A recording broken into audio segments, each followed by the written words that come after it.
Hey everybody, Chris here with the Esports Bets Power Rankings for this week of the NA LCS. CLG dropped down to 10th place.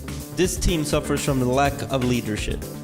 Their decision making is all over the place, and every CLG game seems to devolve into a clown fiesta. In 9th, Golden Guardians are experiencing similar issues. Lorlo and Contracts form a decent duo, but they're not strong enough to make up for the shaky macro or the abundance of individual mistakes. At 8th, FlyQuest struggled to play with an underperforming jungler, and while Flame and Wild Turtle hold the line in the side lane, they're clearly not on the same page with their teammates. In 7th, Optic have solid carries in Arrow and Power of Evil, but they can't quite overcome their laning deficit.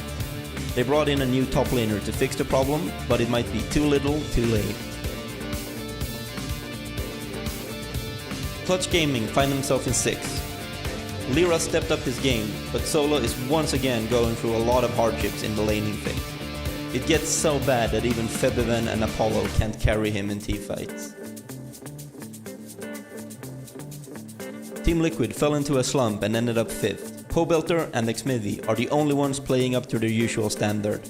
Meanwhile, Doublelift and Impact are underperforming, which is a huge problem for a team that's built around sidelane.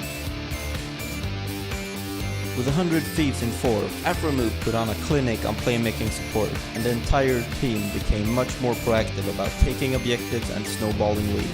At 3rd, TSM also had a massive resurgence. Everyone picked up the slack, and Mike Young in particular looks more comfortable in the jungle. Their macro is on point 2, and this is exactly the decisive TSM the fans wanted to see.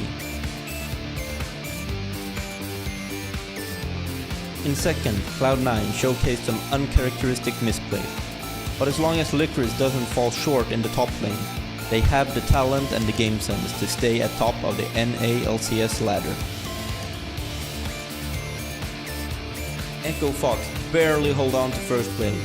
They got overconfident with their draft, but they still excel at snowballing leads and dominating teamfights. Their mid game is improving too, and they're much better at avoiding unnecessary throws.